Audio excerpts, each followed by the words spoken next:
Hello and welcome. This is Cheryl. Thank you so much for joining me today. In this video, I'm going to share the June 2025 clubs from Spellbinders. This has a great nautical theme, perfect for summer. This wax seal of the month is called Seize the Day, S-E-A-S. We have an embossing folder called Mariner's Weave that creates a really good background texture. Then we have the 3D embossing folder called Nautical Knots. I absolutely love the texture that comes out of this. The stencil of the month has a few different choices to it, which is fantastic. It's called Rolling Tide. There is that one background stencil, and then there are two border options. One that is some rolling waves there, and then one that almost looks like bubbles from a bathtub. And that's how I end up using it. At one point, I use the other parts of the stencil as well. So you'll see that used several times in this video. We have the clear stamp of the month called Anchors Away, and then the glimmer of the month called Castaway that creates a really interesting looking net that also has a few different sentiments to it. The BetterPress of the month called Harbor Weave that also has a couple sentiments to it. And then the stitching die of the month called Ahoy, Matey. So it creates this ship's wheel as well as an adorable seagull and some waves. The die of the month called Shipmates. I'm going to use this a couple times in this video as well. I just think that, I'm assuming it's a walrus, might be something different. It's absolutely adorable. The large die of the month is called Sailor's Light, and there's many different ways to use that. When I showed the glimmer of the month, I forgot to show the foil. It's Opal foil. So Opal foil is a little bit more challenging for me anyway, so I'll share some tips when I'm using that. And then the caboodle of the month is called Set Sail. So we have this little sailboat, which is perfect to go with the theme of the rest. Now, this is the color scheme inspiration from the DIY deck that I am using. I didn't even do the squares on the DIY deck card because I'm using many different colors from this theme. I wanted something that was nautical with blues, but I also wanted to pop a bright color. So we're doing some reds, some oranges, and some yellows in there.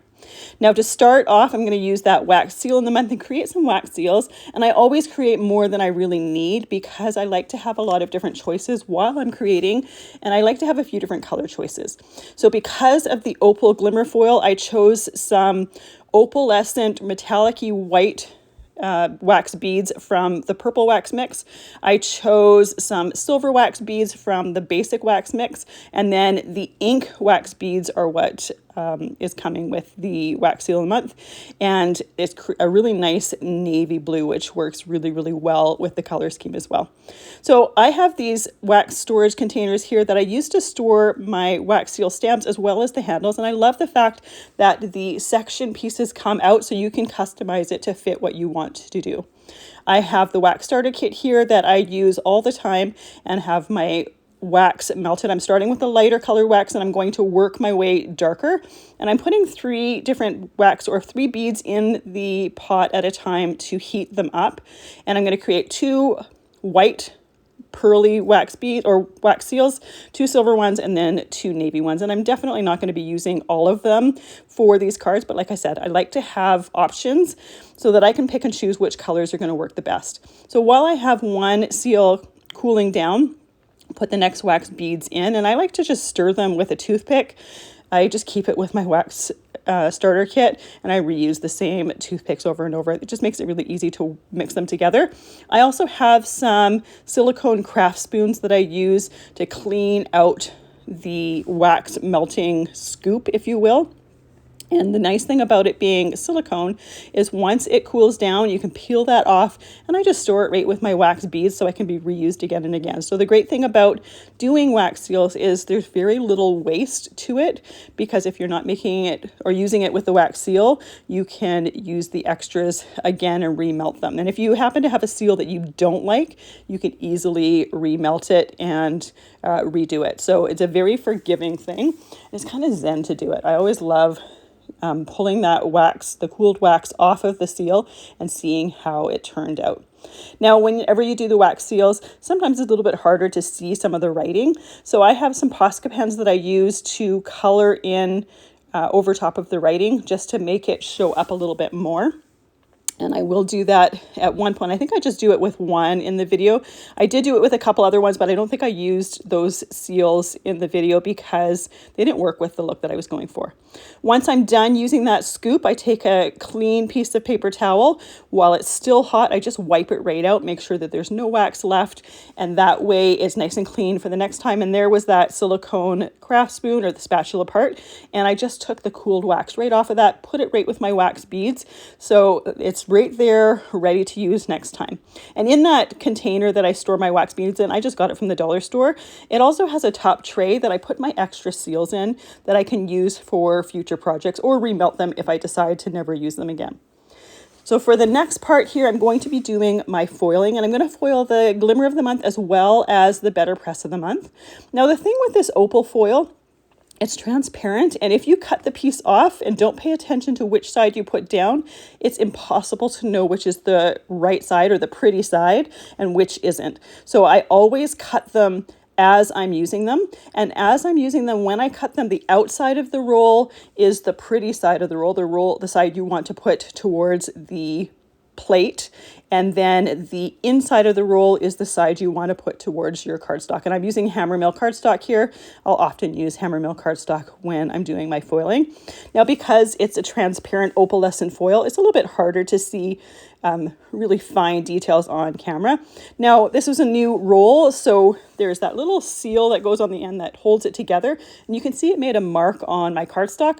I knew that was going to happen because I saw the that on the foil before foiling, but I always already planned on putting one of my wax seals there, so it's going to be covered anyways.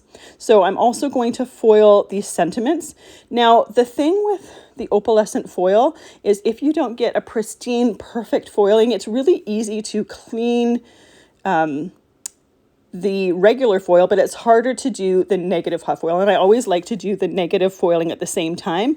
So when it comes to the sentiments, I will be using the regular foil, but I will not be using the negative hot foiled part of them because they kind of look a little bit dirty. And I'm going to ink them so that you can see exactly what I mean. It's really hard to know what I'm talking about until I ink them and you can see exactly what happens to that background. So while I have my Glimmer machine hot and ready to go, I'm also glimmering the BetterPress of the month. I'm using the same Opal foil on the Hammermill Cardstock, and I'm going to do the solid as well as the negative hot foiling for this as well. So again, it looks gorgeous on the background, but it's really hard to see. The great thing though with that Opal foil is it creates a really nice resist. So we're going to be doing some ink blending on those backgrounds to make that foiled image really pop. So you can see as I'm doing this that I am cutting the foil as I'm using it to make sure that I can pay attention to exactly which side I'm putting down so I know that I put it down the right way. Other foils, you don't have this issue. Other foils, I regularly will cut a few sheets ahead of time because you can really easily see the right and the wrong side. This one, I find it's impossible to actually see it, so I just cut it basically to order as I'm using it. I'm also really careful when I put the extra foil to the side to do my solid hot foil. I make sure that I put it down so that I know exactly how to put it on my solid hot foil. So what I end up doing is I put it down so that the side that is down is the side that faces my solid hot foil plate. So then I don't have to guess which side is which. However, having said that, once you've foiled an image with this foil, it's a little bit easier. It's still challenging, but it's a little bit easier to be able to see exactly how it's supposed to go on your solid hot foil plate. I find the easiest thing to do is just make sure that you put it down a certain way so that you remember exactly which way it faces. So I'm going to solid hot foil these pieces, and again, these solid hot foiled sentiments I won't be using. However, what would be good for them would be if I didn't ink them, because I do ink them to show you the look of them, is using some of the solid areas around. Those would be good for using to die cut little pieces. And I often will use my solid hot foiled pieces for die cutting different details or different things rather than a specialty cardstock. It's a great way to reuse it if you're not going to use it as is. Now, if there is any overfoiling, you can use a sand eraser, like I'm using the Tombow sand eraser here to remove that. Again, I did it briefly on the video, but it's really hard to see because it's the opal foil on white, and to actually see that it removed that excess, it's impossible to see. You'll be able to see when I ink blend that sentiment to know that it did remove any of the excess. For my backgrounds here, I'm using 3 different distress inks. I'm using Weathered Wood for the lighter color, Faded Jeans for the medium color, and Chipped Sapphire for the darkest color. And I'm going to use this same combination throughout a lot of my backgrounds, mainly because I really like it for oceany water backgrounds. I like the ombre look of the 3 of them together, and it works really well with both the opal foil as well as the ink wax beads. So I'm using some Spellbinders large ink blending brushes. These are really great for backgrounds because you can get a really light ink blending, or you can keep building that ink up if you want. Then I'm going to take the solid hot foiled sentiments, or the foiled sentiments, and I'm going to use those same inks and the same brushes to ink on them. Now, the solid hot foil, I'm going to be using some detail brushes on that instead, simply because I know that the negative foil isn't foiled over the whole thing. And by using some detailed brushes, I can have a little bit more control and possibly be able to use the background or the sentiments themselves. Again, I end up not using them because I just don't like how they turn out. They turn out as if the background is a little bit dirty with that ink. When you do any of these inking over top of foil, you do want to use a clean piece of paper towel to remove any of the excess ink that is on top of that foil. It resists the ink, so it'll just be sitting on there. So you can see here how any of that overfoiling from my first foiling transmuted or translated to this solid piece here, and it just looks dirty, that background, so I'm just not going to be using it. For this particular card, I am trimming my solid hot foiled piece to 4 inches by 5¼ inches. The regular foiled piece, I'm going to be using it on top of the solid hot foiled piece, so I'm going to trim that down to 3 7/8 by 5 1/8, and then I'm going to be doing another mat around them to frame that whole piece. Now, there's not a whole lot of difference between the regular foiled and the solid hot foiled piece here, and I know I'm not going to use that solid hot foiled piece for anything else. That's why I use it for a mat here, just so that it does get used. I'm going to be creating a really, really simple background with this background here, or a simple card with this background. So we're just going to add a sentiment and a couple other things. We're not going to cover up that background. And I think that that glimmer foil, to me, it looks not only like a net, but it also looks a little bit like fish scales or snake scales or even like a mermaid scale. So I'm kind of working in my head, seeing if I can think of a couple of ways to use backgrounds like that. I'm not going to do that in this video. This video is already going to be long enough, and I'm creating 8 cards in this video. But I always love looking at a design, looking at a pattern, and getting creative with it. Now, with the Glimmer of the month, there is a die to cut out those sentiments. One of the sentiments is a little bit longer than the other, so the easiest way to cut it down is just to move that sentiment along the die till it's where you want that end to be. Tape it down and then die cut it again. You could use your scissors or your trimmer as well, but it's a great way to get that end cut shorter and also die cut so it looks the same as the rest of it. A little bit easier, though, would be to use the guillotine trimmer and just trim it that way. That way you can trim it as close or as far from that sentiment as you want, and you don't have to worry about matching it up in the die. So after trimming those sentiments, I'm ready to ink blend my BetterPress of the month background. So for the regular foiling, I'm going to use those same 3 blue distress ink pads, starting with the lighter at the top, working towards the darker at the bottom. I personally think it looks visually better to have lighter towards the top, darker towards the bottom, because the darker colors tend to be a little bit heavier visually. Again, you can do it exactly how you would like it. And I thought this rope kind of looked a little, or kind of could resemble waves or water a little bit, which is why I did it this way. Again, you can do it whatever way you want. Later on in the video, I will do another technique with the BetterPress, and then I will do this blue ink blending, but then I will color in those ropes to make them look more like ropes. For this particular background, I left them as is. For the solid hot foiled background, I just inked it with some Gathered Twigs distress ink. I end up not actually using this in any of the cards, but I wanted to show you how it looked with that foiled background with the brown ropes on it. So that is another great background if you wanted to use it as such. For the cards that I created, it just didn't work with any of the backgrounds that I was creating. Once again, you want to take a piece of clean paper towel and clean off any ink that might be sitting on that surface, just to remove it so it doesn't go on your fingers and you get fingerprints elsewhere. It's always a good way to keep everything nice and clean. For the foiled sentiments, I'm using the gathered twigs again, just to get a nice contrast between that foiled sentiment and the background. And for these, with the opal foil, you really have to do kind of a foiled resist technique in order to get those details to show. You could leave it as is if you wanted. You'd have a very, very subtle background. And yes, you can use this opal foil on colored cardstocks, and it would you'd just be able to see that colored cardstock underneath it. You would just have that opalescent foiling on top.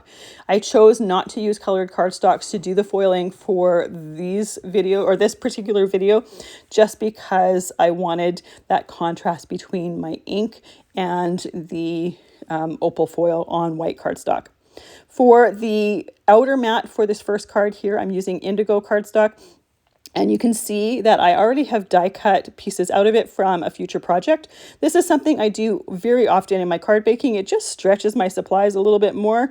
Once I have the layers on top of it, you're never going to know that anything was die cut out of it. I've been doing this for years and no one ever knows until I tell them, which is always funny. So it's a great way, especially when you're using specialty cardstocks like glitter and foiled and gold and that sort of thing. It's a great way to stretch your cardstocks a little bit more and get more use out of them.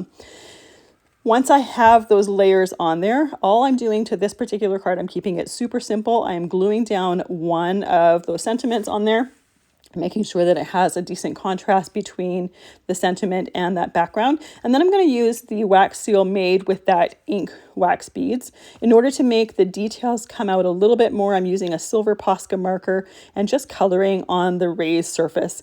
It does take a few moments for that to dry.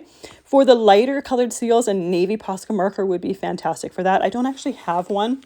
So anytime I've tried to use it, I either left it as is or would color it with the silver one.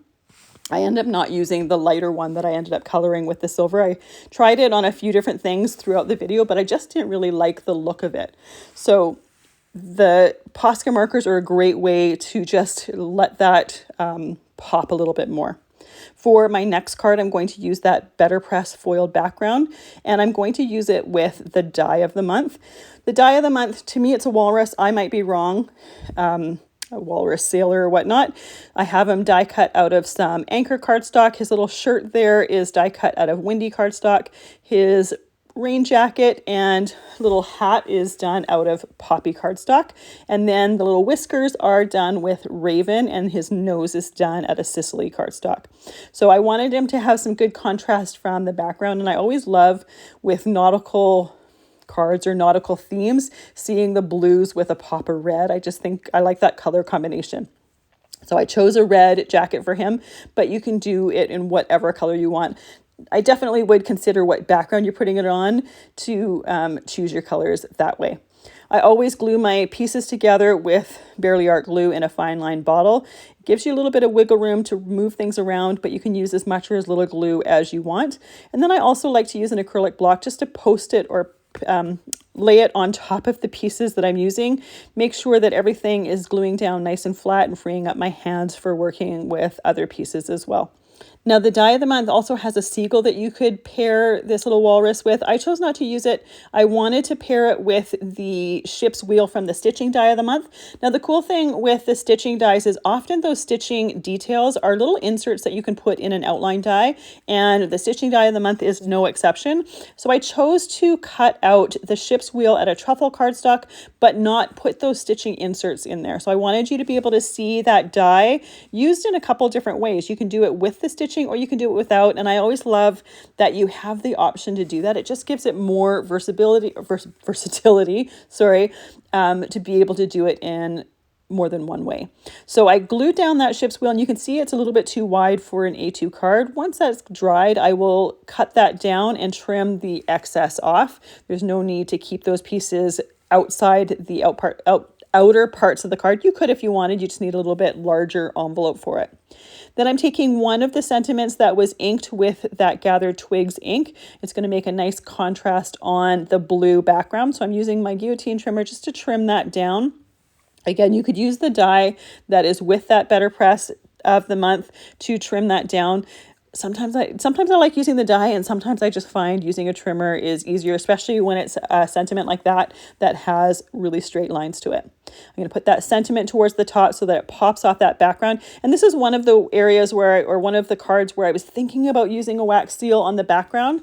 If it was a round wax seal, it might have suited that ship's wheel a little bit better, but I ended up not using it because I didn't like the oval shape on top of a round wheel. Just personal preference. But if that's an option, I wanted to keep that in the video. If you wanted to put that there, you absolutely could. Another option would be to cut that ship's wheel on a fold. You would have a crease in your die cut, but then you would have a full ship's wheel to cover more of your card front if you wanted. Just another option. So the next card I'm going to do, I'm using the stitching die of the month, and I am going to do some stitching here. Before I do the stitching, I'm going to assemble the seagull that comes with this die of the month. I have him die cut out of alabaster cardstock for the base. The gray parts are anchor cardstock, the red parts are all poppy, and then the orange is carrot cardstock that I use for both his beak as well as his legs. Any of those navy parts are indigo. And then for the waves, I use 3 different blues. I use Windy, Celestial, and Cosmic Sky. And then I used truffle cardstock for the ship's wheel, same as my last card. Now for all of the stitching on these pieces, I'm going to use silver floss. I wanted the metallic in here to be silver and just to kind of coordinate through some of the different cards. And you could do 3 different colored flosses for the 3 different areas that are being stitched on here. You could match them to the color of what you're doing. I kind of thought using silver floss tied them all together, so I chose to do that. But I love the fact that because there are 3 different areas, you can pick and choose what works best for you. So anytime I'm doing stitching on cardstock, I use a little tiny piece of Best Ever Craft tape to secure that floss onto the back of the cardstock. And then I do my stitching and then use a little piece of that tape again to secure the end before trimming it off. And I also always die cut a solid piece for the back. If by chance the die set doesn't have solid pieces, I cut another one with the stitching pieces on it, mainly because first of all, it gives it a little bit of extra dimension. It also secures that floss in between those 2 different pieces. And then it makes it easier when I'm assembling my card because I'm gluing cardstock to cardstock. Because the floss has some dimension to it, it makes it pop up a little bit more. And I like having it a little bit easier to assemble my cards. So I'm going to do the same thing for the rest of the pieces, the same method. I'm using the silver floss, using that Best Ever Craft tape to secure that tape. And then once I'm done, I glue another solid piece to the back of it. Now, when I have glued that solid piece to the back of it, I use some sewing clips to just clip those pieces together and set them aside to dry. That way I don't have to hold them while they're drying. If you don't have clips like that, the acrylic block that I use would be another great solution. But again, because there's some dimension with that floss, it makes it a lot easier to have those clips holding those pieces together and letting them dry while I'm working on other things. Now, when you're using stitching dies, they're really, really easy to use. And so often between the little stitching holes, there's a little groove that gets pressed into those die cut pieces, and it shows you exactly where the stitching is intended to go. Now, you can always get creative and not stitch exactly how they intend it. But if you're new to stitching, it's a great way to start to know where they plan for that stitching to go and not have to try figure it out for yourself. Most of the time it's fairly intuitive, but it's always nice when it's something that's new to you to know exactly how they intended for it to go. So once again, once I'm done these waves here, and I did die cut 3 different waves, but I only have 1 with the stitching. There was going to be far too much dimension to this card if I did all my waves with the stitching. And so the 2 darker colors, I just have that in the background. And I'm just using the solid outline for that. There's no no need to do stitching in all of them if you don't want to. And again, because it's going to put a whole bunch of dimension on that part of your card. There's already enough dimension on the card without having all of my waves stitched. And I did several different waves here. You can opt to not have that.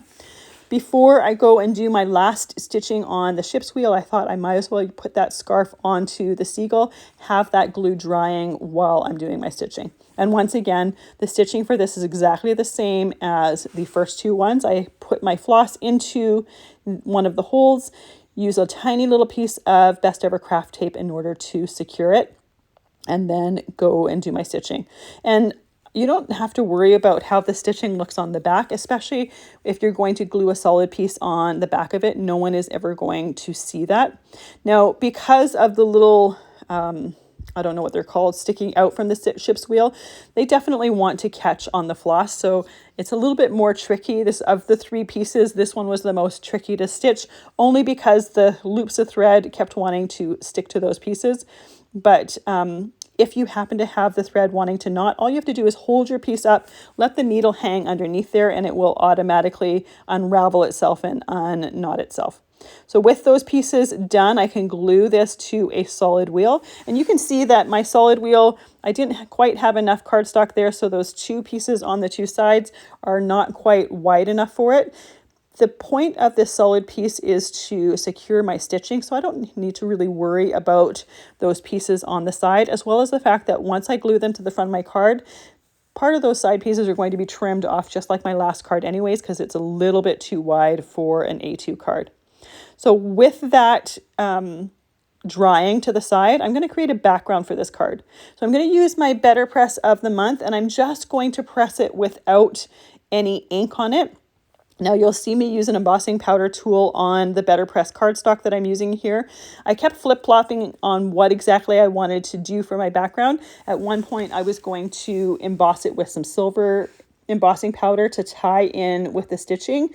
I thought possibly that would make my background a little bit too busy. What I ended up opting to do is just running this through my Platinum 6 machine just to get the pressed texture in that background. And then I'm going to ink it the same way I ink the rest of my backgrounds, just to make that texture pop a little bit more. And you'll see as I'm inking it that you'll start to see the actual texture from those ropes in the background. And it's a really interesting way to do better pressing, to do it without ink. And you could do it without ink and not ink it, or sorry, you can do it without ink on the plate, put it through and not ink it and just have that texture there, or you can do it the way I'm doing it.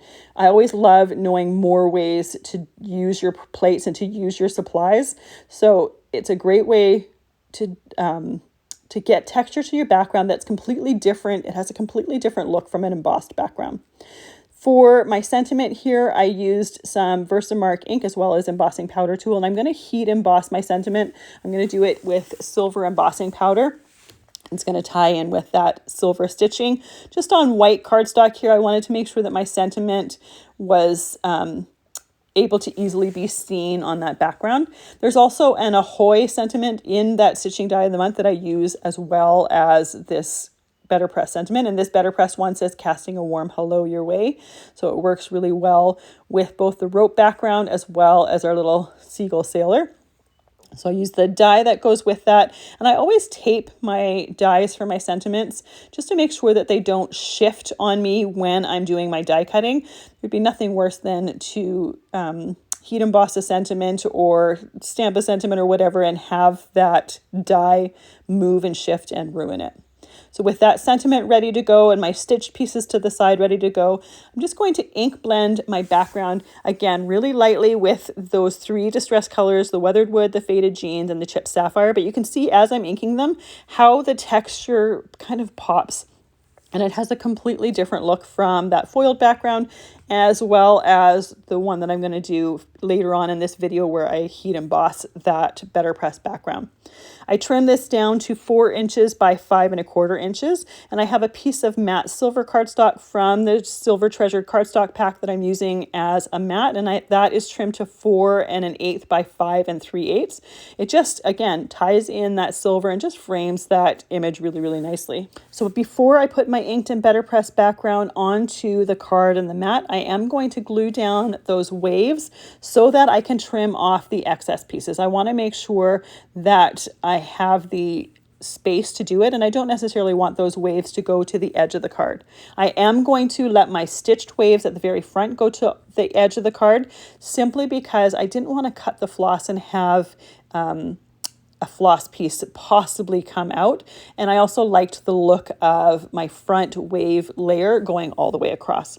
So after those two little wave layers are on there and the excess is cut off, I can put that onto my card base, glue down my stitched wheel, and then glue down my front stitched wave. Now I did these as waves mainly because these are a nautical themed collection, or a collection of clubs, but you can even do it just as a wavy border on a card. I think it would look interesting as well. So it's not so much waves that's the only thing that you can see. You could always use it as a wavy border, put it on the top and the bottom of a card, and I think it would look really, really interesting. Now, when you cut those waves, there's no blade to the bottom part of it, so you can make them as high or as you want, really. So you'll notice when I glued the background, the solid background, my solid background was just a little bit wider than the actual wave. So I just used my scissors to trim that down. So with this card done, again, I added the sentiment on there as well as the Ahoy on there. Placed the wax seal on there because, again, I kind of thought that it would look interesting with a wax seal on the front, but it just didn't work with it. So there you can see the ship's wheel done two different ways, with the stitching and without. It just depends on the look that you're going for as to how you're going to use that stitching die. So this next card is another super simple one, done with a 3D embossing folder of the month. I just really loved those knots and thought it would be fun to just create, again, a very simple card with those knots in the background. So I used some windy cardstock and embossed it, and then inked everything the same way I've inked my backgrounds. Now, as soon as I put this ink down my weathered wood here, I realized that I didn't have to put this ink right to the top because I used blue cardstock. I could have started a little bit lower and then had the look of ombre with 4 different shades. I wasn't really thinking. Obviously, if you're using colored cardstock to do an embossed background, it doesn't make sense to ink over the entire thing.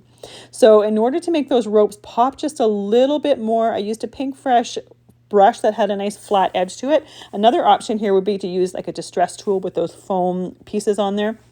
Those would work great as well. And I just did my inking on the top of those ropes with that Gathered Twigs Distress ink. I just wanted to make those pop out of the background. My mat here is done with truffle cardstock that is trimmed to 4 1/8 inches by 5 3/8 inches. My embossed background here is trimmed to 4 inches by 5 1/4. Again, it just gives it a really narrow frame around the outside edge. For the details for this card, I'm using the clear stamp of the month, and I'm going to use one of the sentiments as well as the anchor. I thought the anchor worked really, really well with the ropes in the background. And the sentiment I used is called, it says, "Anchors away to an amazing birthday." So again, it ties in with that little anchor stamp. So I'm using some embossing powder. I'm just doing this on Hammermill cardstock here. I wanted that white background to pop off of my inked and embossed background. I used some Versamark ink on there, and I'm going to emboss it with some walnut stain distress glaze. So it's going to tie in with the browns in the card. And then I'm going to use a silver gel pen to color in the anchor just to give it a silver look to it. I wanted to, again, have that metallic in there, and I thought a gel pen was the perfect way to do that. So there are dies that coordinate with several of the clear stamps of the month, and I have both of those dies that work with them, and I'm going to cut out the sentiment as well as the anchor. Once again, I like to use some Best Ever Craft tape to tape those pieces in place just to make sure those aren't going to shift on me while I do my die cutting. And then I do my coloring afterwards, but you could, if you wanted to do your coloring ahead of time before die cutting it. I didn't color the little rope on that anchor, but you certainly could if you want. I would use a Tombow marker, something that has a really fine point to it, because the areas in there are really quite tiny. So you want to make sure that you can get into all of those nooks and crannies there.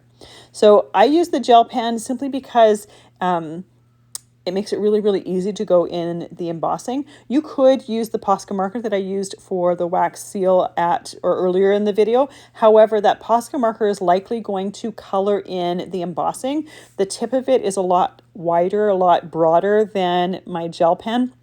So by using that gel pen, I just have a little bit more control over coloring that background.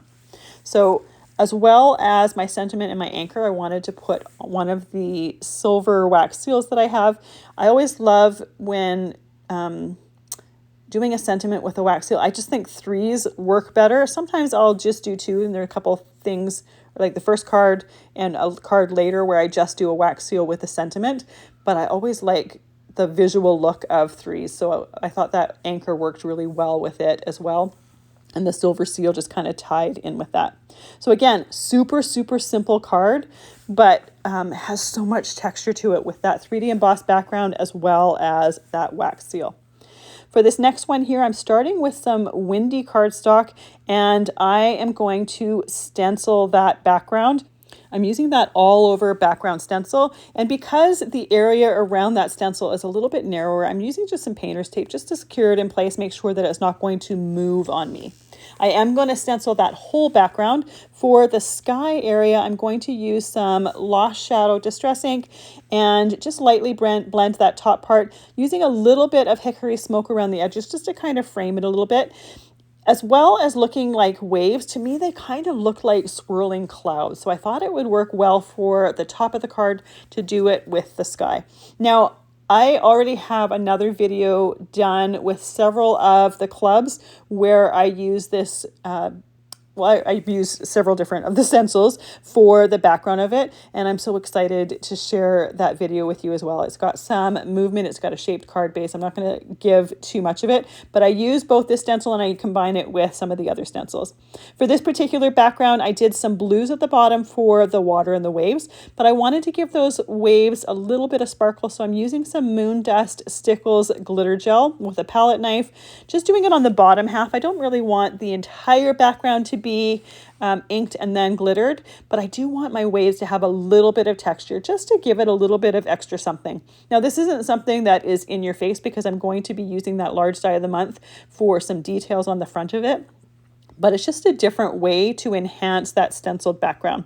So with that done, I'm going to set that down to the side and let that dry completely. You want to make sure that it's dry 100% before you go any further with it. You can't trim this down with wet Stickles glitter gel on there, so it needs to be 100% dry. I have a bunch of the different die cuts from that large die of the month. I have some mountains die cut, a couple of the houses. I also have the little oval piece that I'm going to be using as an island, some of the rocks, as well as the waves. So there's so much in that large die of the month. There's so many different ways to use it and so many opportunities to create with it in different ways. And I love all the different things they've put together in there. But the little tiny window frames, sorry. I'm using my reverse tweezers to hold those so that I don't get glue on my fingers. It also makes it a little bit easier for positioning them. The rest of the die cuts are really, really easy to layer together to know where everything goes. I always do my die cutting ahead of time, putting my pieces into some craft stacks to hold them all together, and I know exactly which dies and which pieces I want together. And typically, I never lose a die cut. For this particular card, I lost one of my Celestial, the blue frames from the smaller houses. At some point, it shows up later on, but I do actually off screen, I re-die cut one of the frames. I don't know where in the world it went in the middle of it.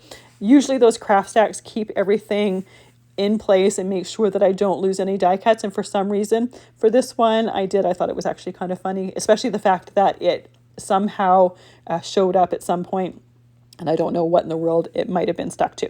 So as I'm gluing these pieces together, I put them underneath my acrylic block just to hold everything in place nice and flat, making sure that it dries really well before I assemble my card. I always like to assemble all of my die cuts and have them ready to go. So when I'm putting my card together, I can move and see exactly how I want my layout to go. Sometimes my layout works out exactly as I had it in my head, and sometimes I come into or run into different challenges or different things that don't work that I hadn't really thought about and I have to adjust. So by having them already glued together, ready to go, I can adjust and move things as I need them to.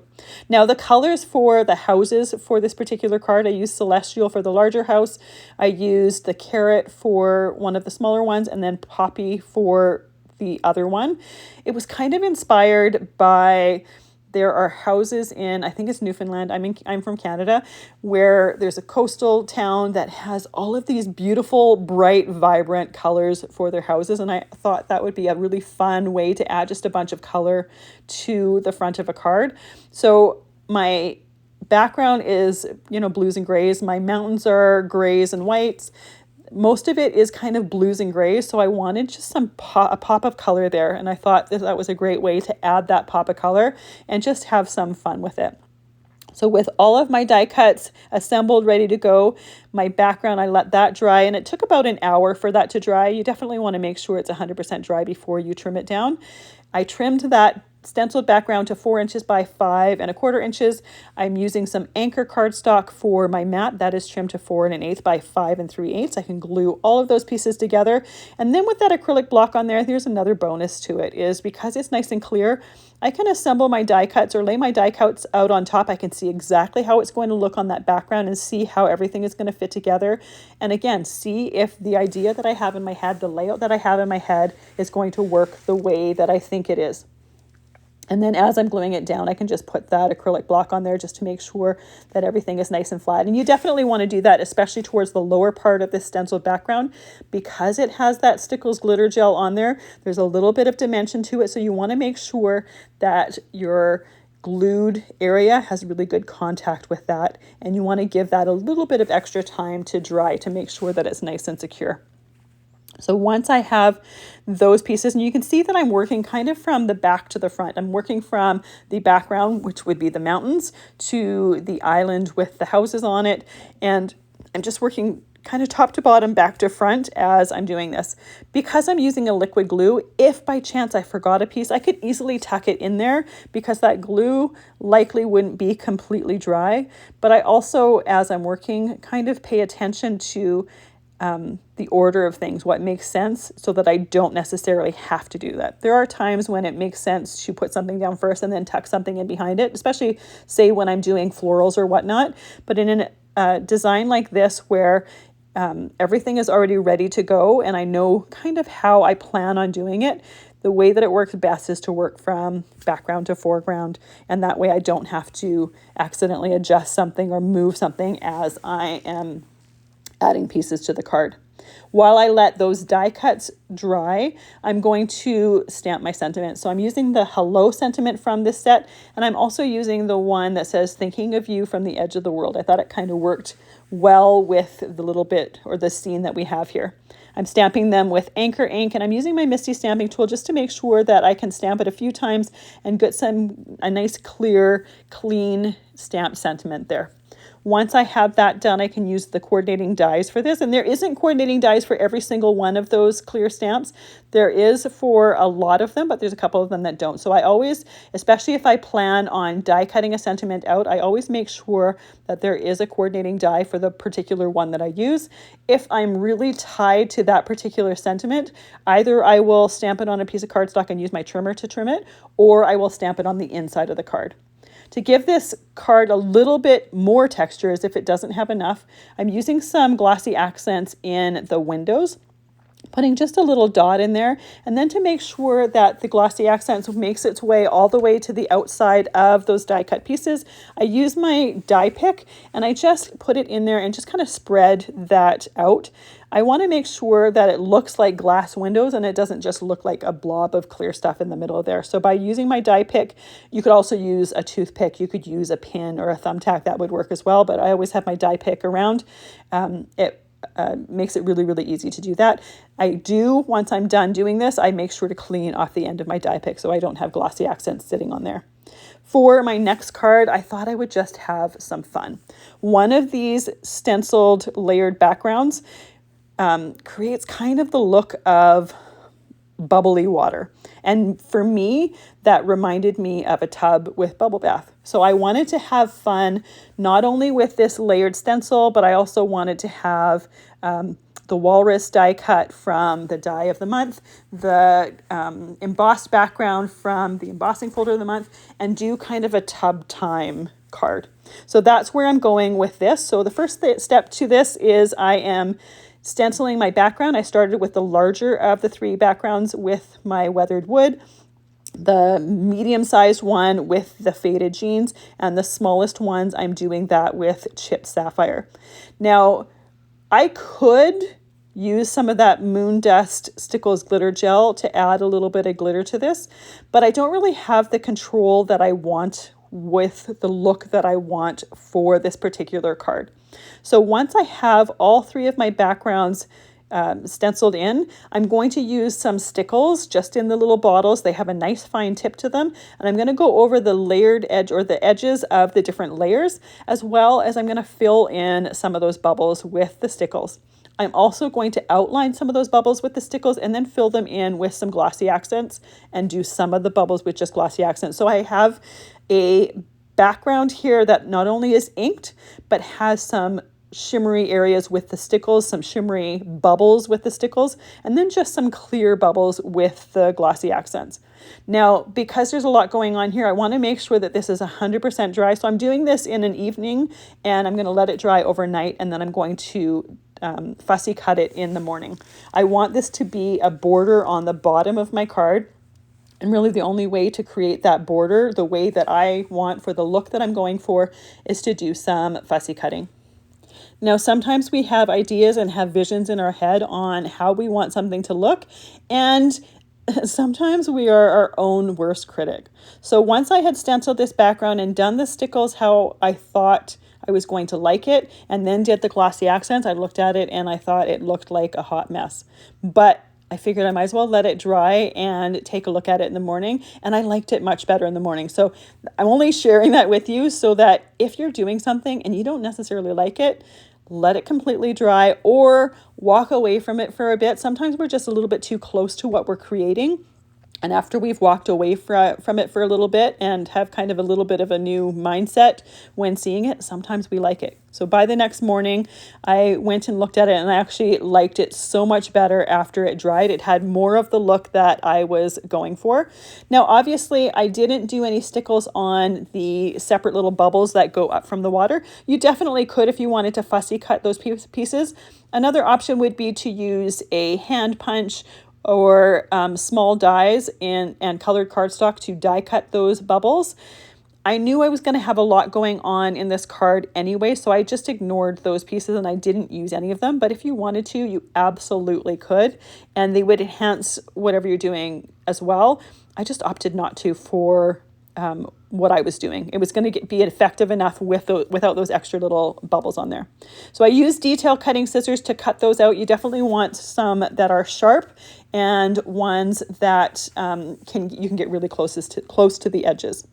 For the background of this card, I'm using that embossing folder of the month. This one's called Mariner's Weave, but I kind of thought with the squares of it, it could kind of look like bathroom tile or tub tile.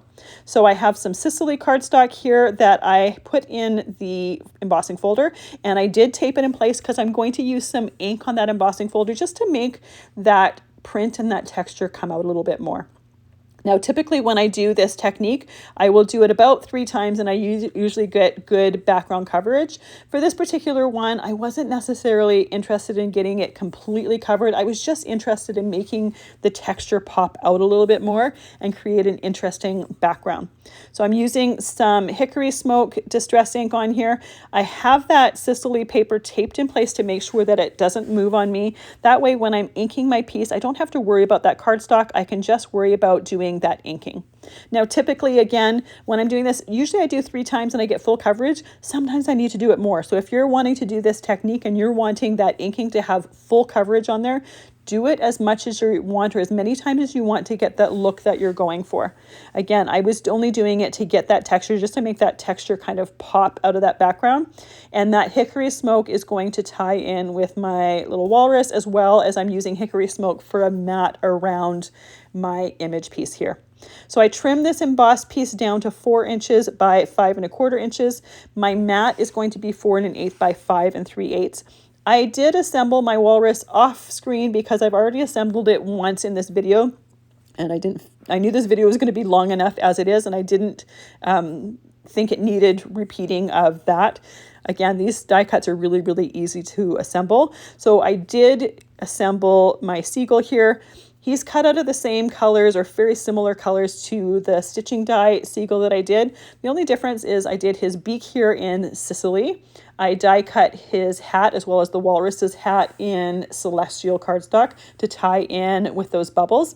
I did my boat in very similar colors, but the bottom part of the boat as well as the little flag, I did that in some saffron cardstock. It's a bright yellow that has a little bit almost like a mustardy tone to it.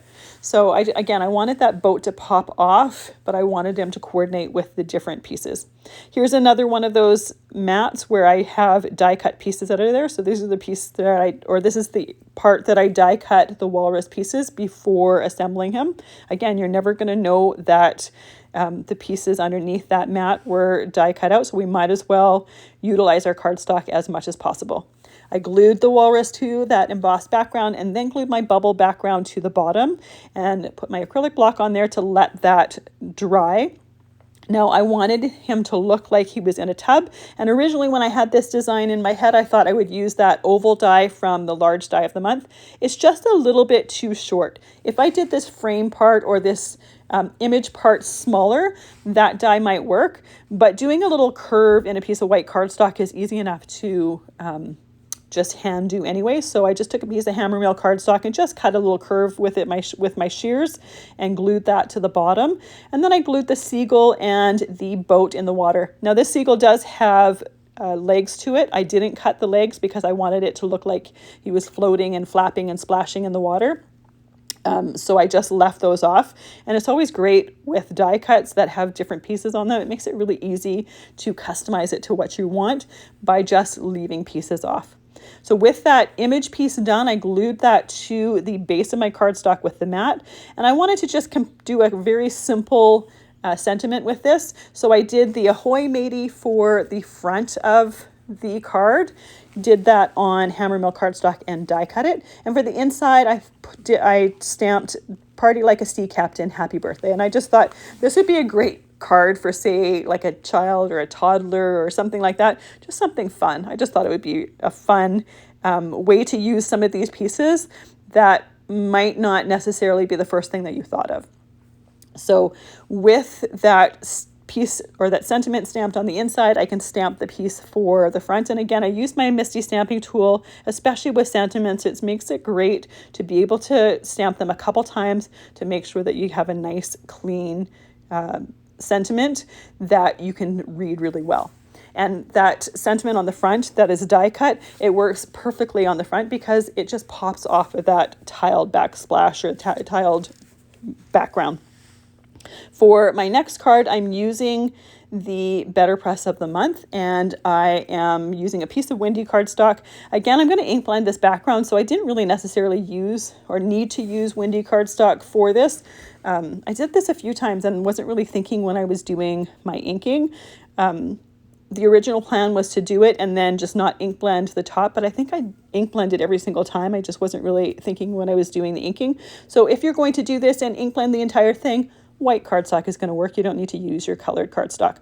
I used some embossing powder tool on that background and then some Versamark ink on the BetterPress plate, and I am doing my embossing with Walnut Stain Distress Glaze. Again, it just gives that rope a brown outline to it. You could also use metallics if you want, but I love using distress glazes when I want colored embossing because there's so many different colors to choose from, and it doesn't have a metallic finish to it. It just has a glossy finish to it. So sometimes you just want a colored embossing, and I find the Distress Glaze works perfectly for that. Once this entire background is embossed, you can just ink blend that background, or you could leave it as is. I always, especially with these videos, this particular video, I really liked those backgrounds ink blended simply because they were fairly simple backgrounds, but that ink blending just added a little bit to them. You could leave it as is if you didn't want to have that ombre color to that background, and you could skip the inking and just go to the coloring of the rope. But I just like the look of that background with the ombre color on it. While I have my BetterPress out, I'm going to do my sentiment, and I'm doing that the same way I did my background, but this time I'm using white cardstock so that white cardstock is really going to pop off of my background. I am using that same embossing powder tool, same Versamark ink, and I'm going to emboss it with that Walnut Stain Distress Glaze, exactly the same as I did my background here. And then I will use that die to die cut that sentiment. Now, anytime I do embossing, it's just like magic. I just like embossing simply because it has that raised dimension to it as well as the shine. This would easily work if you just wanted to use brown ink and just do that image with brown ink and just do the sentiment with brown ink. The only difference is you wouldn't have that raised dimension from that embossing. So if you don't necessarily love doing embossing, or you don't necessarily want to have that shine, brown ink is going to work for you. So for this background, I'm using those same three colors, the Weathered Wood, the Faded Jeans, and the Chipped Sapphire. You could easily change it up if you wanted to, but I just kept the backgrounds very similar to them. Then I'm using a Tombow marker. I use number 992. I didn't necessarily want my rope to be super, super dark, so 992 is a fairly tan, medium brown color. I'm using the brush end of that Tombow marker and just doing some super simple coloring. You could get really detailed if you want and add some shading to it if you wanted some areas to be darker. Again, I'm going with a really, really simple card here, so I didn't really think it was necessary to get that detailed and to do actual shading with my rope. Just having it brown against the blue background, I thought gave it just a little bit of a different look from the other ways that I've used it in the video. Now, as I'm coloring this, I just want to mention there's a few other things that Spellbinders has come out with in the past that would work really, really well with this collection. There is a 3D embossing folder that is a net in the bottom left-hand corner of the background. Those would work. That background would work perfectly with many of the different things in here. There's also a collection that they had last year. I think it was called Fairwinds. It was a coastal collection. There was a layering stencil for a scenic background. There's a lighthouse. This large die of the month has a lighthouse to it, but there's a lighthouse that has a little bit of a different look to it. But there is also like whatever those wood things, pylons. There's just some different accessories that collection has that would work really, really well with some of the pieces in this collection. And I always love combining different collections to create more looks to them. So that's another thing to look at to see if you have those collections to coordinate with these clubs. They would work really, really well. So to finish this card off, I just used that die cut sentiment and then just the ink blue wax seal of the month. For this particular one, I didn't color the details of that wax seal to bring it out. I didn't want to add any of that metallic to it because none of the rest of the card had the metallic. And I sometimes like to use it with without having the wax seal inked, just for that little bit of extra texture. For my last card, I'm once again using that large die of the month. I'm going to create a scene with the mountains, with the clouds, with the lighthouse, with a little boat. The boat and the house and the mountains I've already put together in this video, so I'm not putting it together at this point because you've already seen that.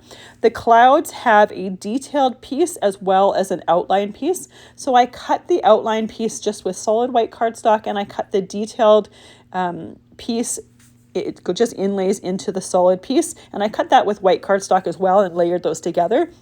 You could ink blend them if you wanted to add a little bit of shadow to the clouds, but I thought the two layers together created a natural shadow anyways with the layers of the cardstock, that it didn't really need any extra inking, or else you could even use 2 shades of different cardstock if you wanted.